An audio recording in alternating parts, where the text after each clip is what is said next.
Hi folks, and welcome to another build video. This build is going to be a little different. As you might see, for one thing, you can see me in the video. Normally I'm sort of doing this vlog style, and the other thing that you're going to notice is that I have both of my sons here, and they're going to help me. That's right. That's right. They're going to help me describe each one of the components that are going to go into this build. Now, what makes this build special is that these parts were actually purchased using money that a very generous gentleman handed over to me in order to procure these items and build him a computer. So I get to have fun building a computer, and none of this is coming out of my pocket, and I don't have to try to sell it to anybody because this already belongs to somebody else. And so I'm just very appreciative of that. So what I'd like to do right now is kind of go through each part that we're going to be using in this build, and I think I'll have my son, Sebastian, say hi. Say hi. Hi. I think I'll have Sebastian help me go through each part. Starting with this one over here on my left. Sebastian, what is this? A power supply. That's right, this is a power supply. This is one of my go-to power supplies, the Thermal Take Smart Series 500 watt, 80 plus white. Very basic, but very reliable, and it has a 5-year warranty. And you guys are probably aware of the fact that power supplies are kind of hard to come by these days. And so you kind of got to use what you can get, and this is one that is regularly available, and it's usually at a more affordable price. The other thing that you see just under the power supply there is a very important component. What is this thing called, Sebastian? Case. That's the case. That's right. And this particular case is made by a company, I forget its name off the top. Yeah, that's right. I almost thought it was Fantex, but it's actually Deep Cool. It's a Deep Cool Matrix, I think is how you pronounce it. It's a unique case in the sense that, for one thing, it doesn't come with any fans installed, and it also comes with glass panels. And I think that the purpose behind both of those decisions by the manufacturer is to give a person an opportunity to decide what kind of fans they want to put into the case themselves. And that's what we're going to be doing in this build. That leads us to this item. Sorry, I'll talk about that one in a minute. But that leads us to these items, I should say. Sebastian, what do you think these are? They're the fans. That's right. These are our RGB fans. This is done by a company that's starting to get a little more notoriety. They're known as Up Here. And this particular set of fans is actually becoming very popular amongst enthusiasts that like to remain on a budget because they look good, they're quiet, they perform well, and they're very, very affordable. And so that's what they look like out of the box. And I think they're fully addressable RGB, and it comes with its own hub, so you can put them into any case you like and get the full assortment of RGB options that they will provide. I see a fan. Yeah, it's a fan. Promise you're waiting. Go ahead and put that back William loves fans. to the box. All right, Sebastian, what's this right here? A hard drive. Technically, it's a solid state drive, but it is going to be our main disk or main data drive. A fan. Yeah, this has a fan on it. This is going to be our main data drive for the build. It's a 1,000 gigabyte or 1 terabyte SSD done by Crucial. It's the MX500. A lot of people are familiar with this particular product. It's well known for being probably the best value 2.5-inch SSD that you can get out there because it has fast RAM cache on the drive itself, and it works really, really well.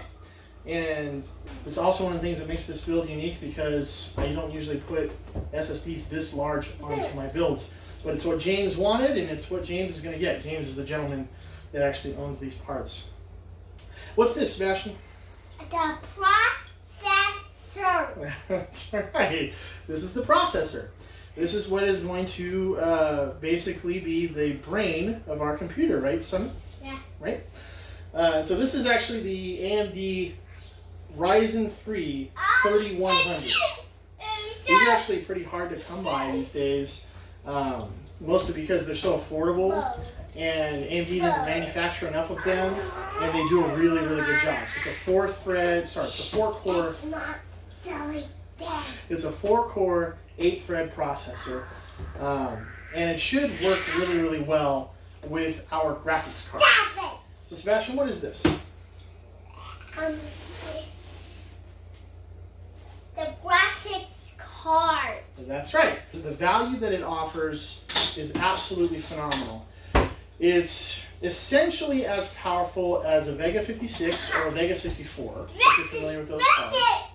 And it's as powerful as like an RTX 2060. It doesn't have any ray tracing. It doesn't have any ray tracing technology, but other than that, it's really, really phenomenal in the sense of price to performance. This one I think we got for about $279, and to me that's a really good price considering the kind of performance we're going to get from this card. It's a 6 GB VRAM card, and I suspect it to do really, really well in this machine, coupled with this 8-thread processor by AMD. And Sebastian, what are these? The RAM. This is the RAM.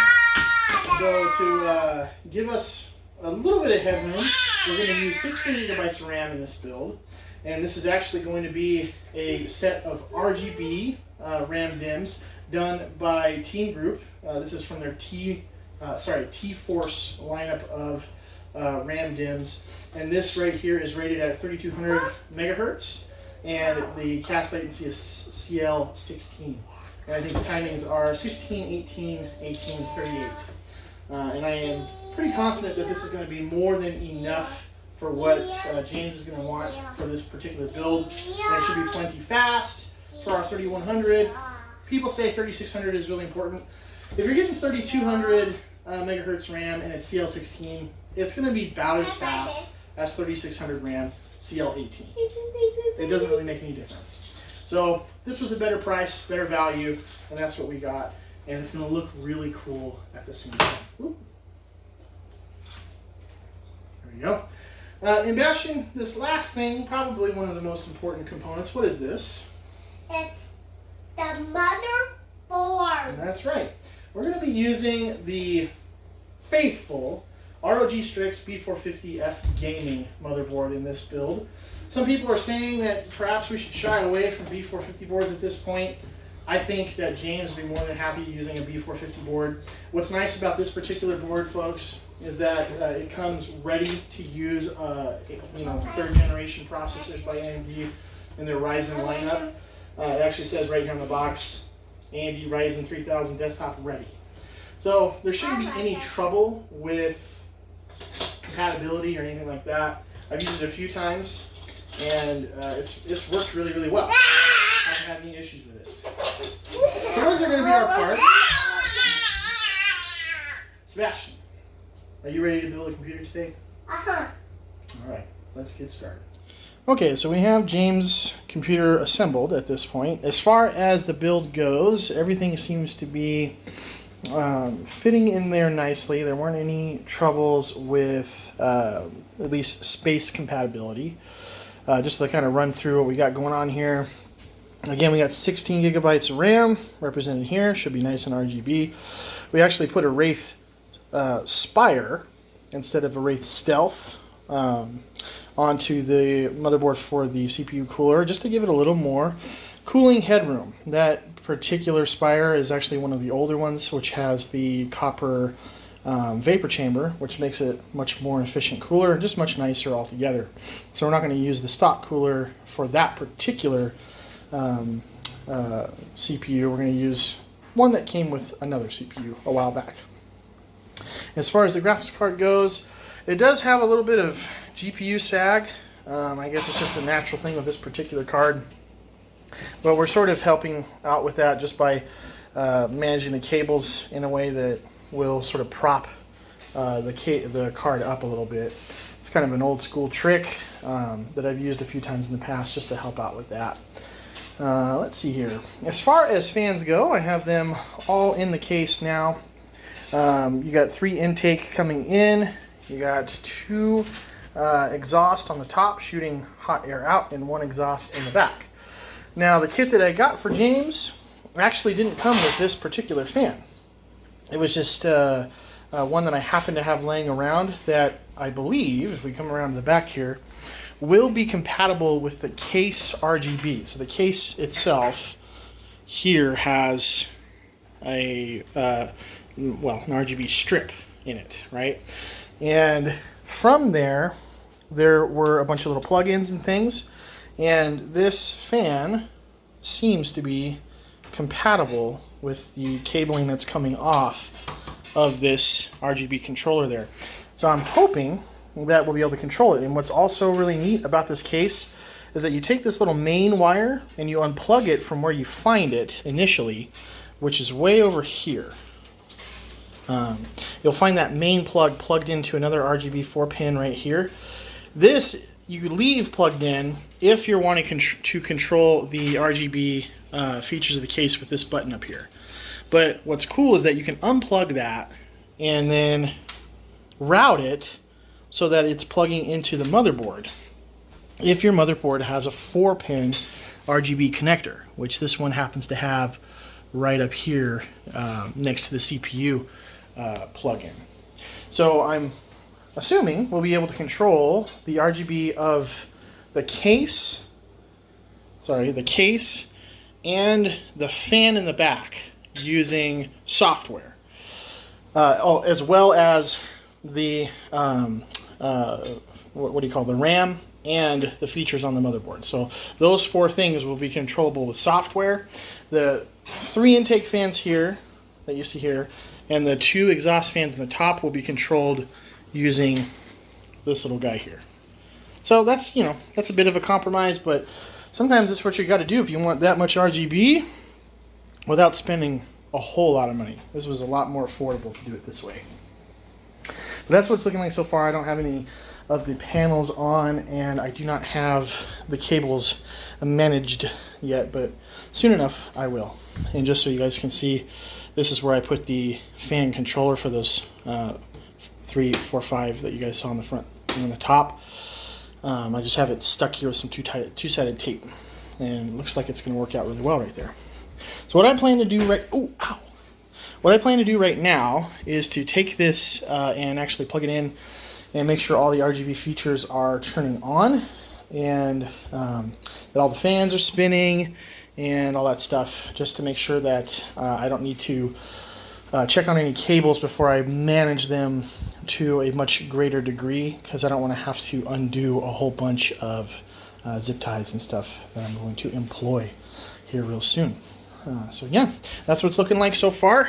I still have plastic wrap on it and everything, so it's still in its baby phases, but very, very soon it will be ready to go, and James will be able to enjoy this thing.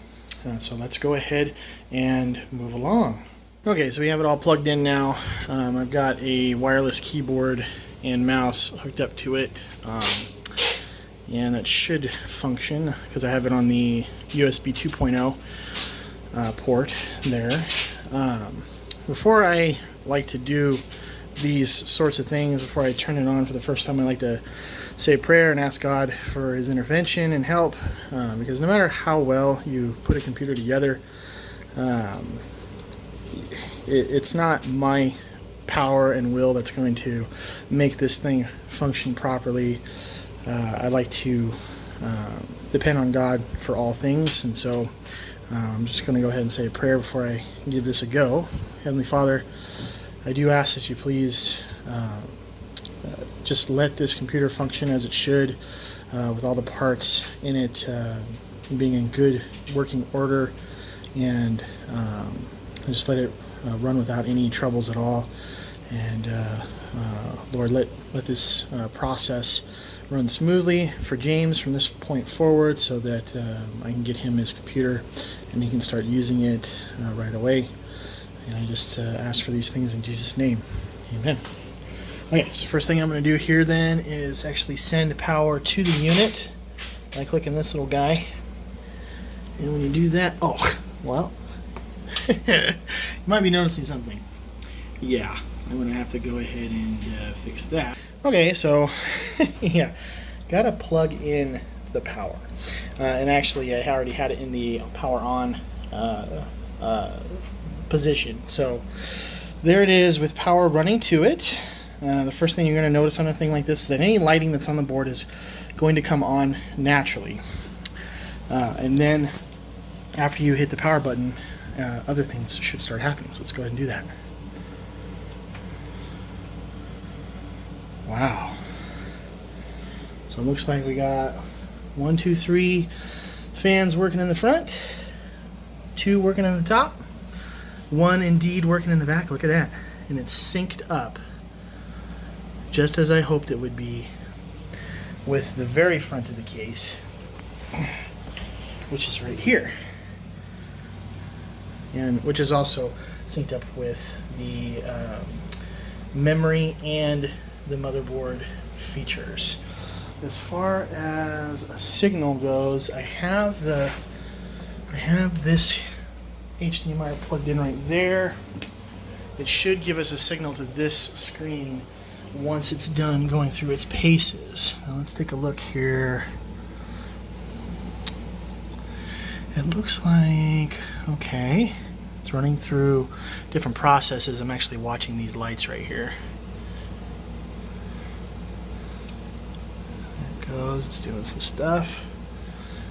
So right now it's learning what's inside its own system.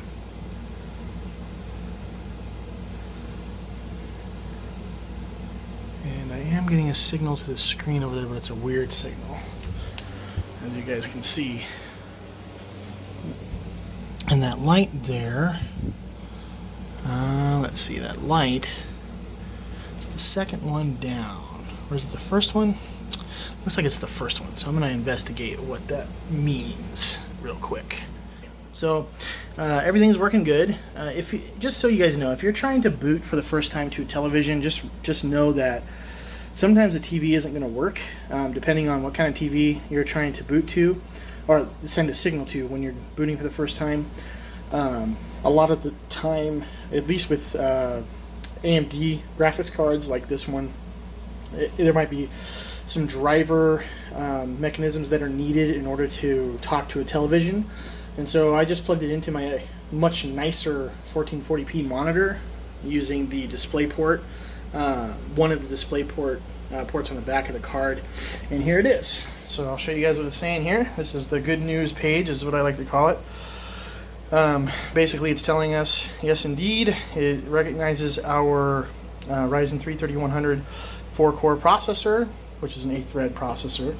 And it also sees all of our memory, which is a very, very good thing. It sees 16 gigabytes. And currently it's running in 2400, which is standard because we haven't set the XMP settings yet. And so things are looking very nice so far. I'm going to go ahead and see if I can get into the BIOS real quick. I'm going to grab my, what do you call this thing? This stuff right here. Let's go ahead and hit our delete within our, actually it says to hit or enter. Sometimes when you leave it running for a minute, it forgets what it's doing, and so you have to restart. I'm going to go ahead and restart real quick. Okay, ladies and gentlemen, we are now in the BIOS. Thank the Lord. It was a process, but we made it. And it's never really easy the first time. Like, oftentimes when you're first turning on a computer, you're going to run into little issues and things like that. But in our case, it was minimal, very minimal. And so praise the Lord, He came through for us again, making sure that James' computer works. So I'm just really happy about that. Let's see, we're not going to do anything with overclocking or anything at this point, as a matter of fact. I just wanted to come in here and take a look at everything and make sure everything is working properly. We're getting good temperature on the CPU. So when you're in a BIOS such as this, you'll get temperatures that are typically higher than what you're going to see when you're just in the desktop, when you're in Windows and you have some kind of software that's measuring your temperature. So this is a very good temperature for being inside the BIOS. like from what I see. I'm usually in the 50s, 60s, or sometimes it's weird because it's, I don't know, it's running it hotter or something. I have no idea why it does it. You'd have to ask somebody else, but from my experience, this is a pretty good temperature. So that means that we have good contact. At least so far, it seems we have good contact with our cooler, and we used you know, a appropriate amount of thermal paste and those sorts of things. So, you know, it just looks like it's running properly at this point, and I'm very, like I said, I'm very grateful for that. But this is where we're going to come to actually turn our XMP profile on when we get around to doing that. I actually like to install Windows first before I start messing around with any kind of changes in the BIOS. You want to be running at default settings when you're installing Windows, so that if there are any stability issues with an overclock or something, it's not going to, well, rear its ugly head while you're trying to install Windows. That is no fun at all. So you just want everything to run, you know, consistently when you're first installing your operating system, because then everything will go more smoothly that way. So that's going to be our next step. I'm not going to video, you know, I'm not going to actually record doing the software side of things, because it's really boring, at least in my opinion. If you're looking for any kind of tutorial on how to install Windows, there are many that exist on the internet, at least, you know, in YouTube. And so you just have to run a search. But just to give you the gist of it, you take a USB drive, make sure that it's you know, totally wiped, doesn't have anything on it, and then it's running in a standard file system like FAT32 or whatever, just so that your computer can initially recognize it. You plug it in, you go to a website that is actually run by Microsoft, and you download, actually you activate what they call, it's like a tool. That's a piece of software that downloads an image of the operating system onto the USB drive, or onto your computer rather. Then you take your USB drive at that point, you plug it in your computer, and then you go use a program like Rufus or some other, there's lots of variants out there, and you use a program like Rufus to create a bootable USB drive with your operating system on it. It sounds complicated. If you're not familiar with any of this, it's a very easy thing to do. It literally will take you like 5 minutes. So just check it out on YouTube. There's a lot of good videos to help you understand how to do that, but I'm not going to go into any more depth at this point. So the next time you see me, we're probably going to be running some benchmarks, make sure this thing is working properly. So let us move forward into the future. Well, here it is sitting next to my computer, and it's just running through Windows updates at the moment. What I'm going to try to do for James is try to make this look as much like Windows 7 as possible, because that's basically what he was using before. But I also wanted to sort of demonstrate how this little guy works with regard to controlling some of the RGB features on this thing. And so it's pretty simple when you have one of these contraptions. You can have solid colors like so. It's kind of cool. That one's interesting looking on the camera. It's just purple in person.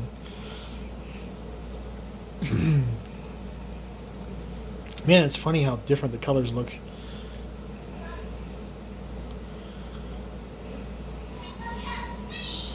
That's just blue. Blue looks nice. Blue looks really nice.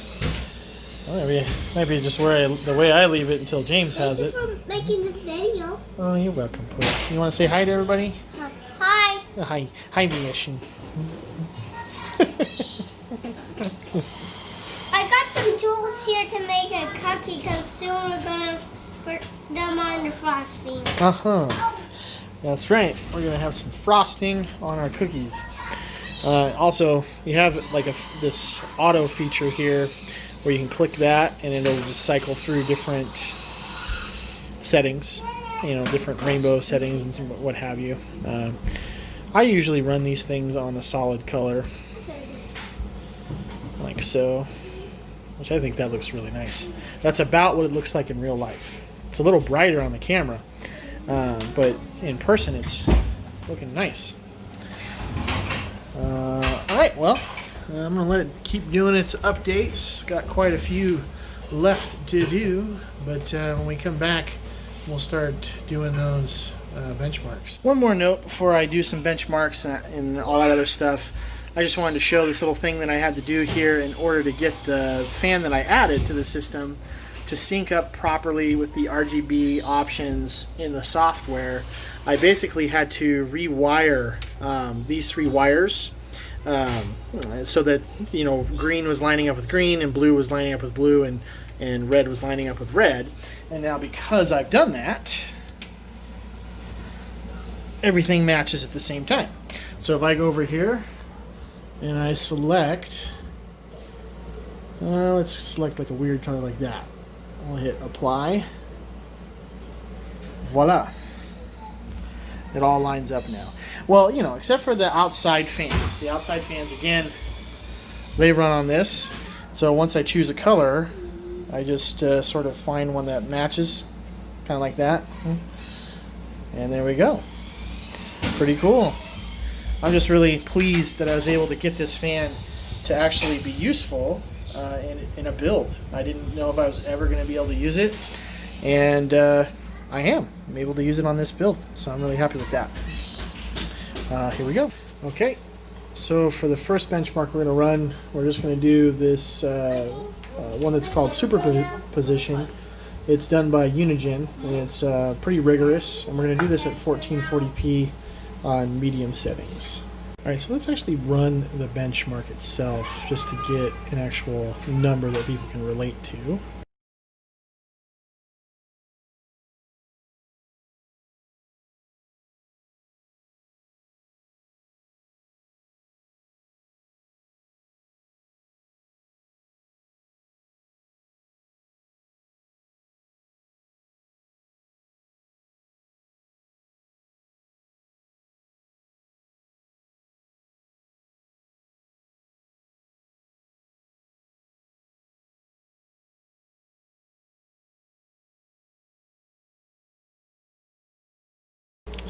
Okay, so we're on the last scene here.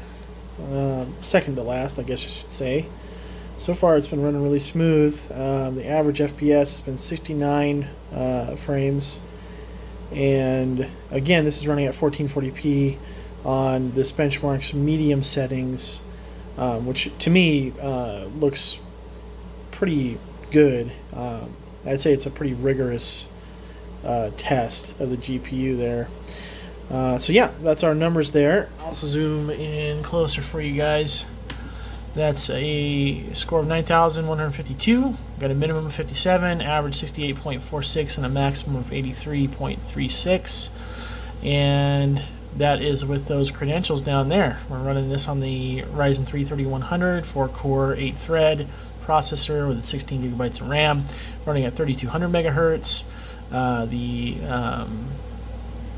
That's interesting. It says that it's a 5700 XT, but it is a 5600 XT, which is really, really weird. I mean, you can tell it's a 5600 XT because it's got 6 gigabytes. That's an interesting glitch. But yeah, it's worked really, really well. Those are some very nice results, I'd say, just considering that it's not like the most extreme specifications for any computer, you know, that you might get on you know, the internet or whatever these days is a pre-built, but this one is performing very, very well. It feels like it's performing like an i7 machine from a few years ago, and so this is you know, a Ryzen 3, so it's working really nicely. The processor itself, I just have it basically running at stock settings. I've got core performance boost on and stuff, but I don't think it's actually boosting much past like 30.9 gigahertz at a max. So you know, it's not overclocked or anything like that. So it's pretty much just running out of the box. Aside from, you know, just having the XMP profile activated for the RAM. But yeah, it's looking really good. It's performing really well. I'm going to go ahead and get this thing all put together nicely for James. I've got it all purpled out right now, and because I thought it looked good. But I still need to get the cables managed in the back, and I need to activate Windows. I'm waiting on my Windows license key to come in the email, so hopefully that comes soon so I can turn that on. And I also need to plug in his hard drive. I gave him an extra disk down there, just down below. There's the SSD, but down below is a little 2.5-inch hard drive that I stuck in there for a little extra storage. Because that's what he said he wanted for his church, and so that's what I did. And so I need to wipe that thing and make sure it's plugged in and all that stuff. So just a few things left to do, and then this will be ready to hand off to James. Okay, so I've got the cables pretty well managed at this point, probably about as best as I can do, just considering that the power supply is not fully modular. I've got most of everything sort of crunched up in here, but I also have things sort of spread out and tied together in a way that'll allow us to close this and not see all those cables. So I just figured I'd let folks see what that looked like. Whoa. Yes. And yes. Well, that's everything to wrap up this build. I really appreciate anybody who's watched this so far. I hope some of the information here was useful to you. I especially want to send a thank you to James. If you ever see this, I really appreciate being able to put that computer together for you, man. It was a lot of fun, and I think it looked great. I didn't really get to do like a kind of B-roll style ending to this one because I wanted to get that computer to James as soon as possible. But the thumbnail for the video I think shows a pretty good picture of what it ultimately turned out to look like, I guess. I had all the fans and everything, all the RGB, just purple, and I thought it looked really cool. I think purple is sort of ASUS's color, more or less, and so I thought it just was fitting for the build. But it was a good one. I was really impressed, like I said, with the performance. The 3100 is a good processor, guys. If you're thinking it might not be enough, it is enough. It definitely is enough. Like I said in the video, I feel like it performs a lot like a 7700K. So that was a flagship CPU just a few years ago, and now it's low end. The performance on that level is lower end, I should say. Just tells you how far things have come in such a short amount of time. A Ryzen 3 3100 is a good processor, and of course the 5600 XT. Just really, really phenomenal value. It just keeps getting cheaper. I see them out there for $240 from time to time. So that's with like a mail-in rebate. So yeah, I would encourage you if you're looking for something right now. 5600 XT is a really good GPU if you want to do high frame rate 1080p, or if you want to be able to dabble in 1440p, get decent frame rate at high settings. The 5600 XT is really good. So yeah, I'm already starting to work on my next build for my next partner, I guess you should say. A nice man, local man here in Medford, Oregon, where I live. His name is Orchid. Gave me funding to do another build for him, and I'm going to be doing a parts list and stuff for that pretty soon here. And I'm just waiting on a couple of things to come in the mail, and then I'll have everything so I can kind of do my sort of, hey, here's the parts kind of thing that I do at the beginning of each video that I make. So looking forward to that. But yeah, until next time.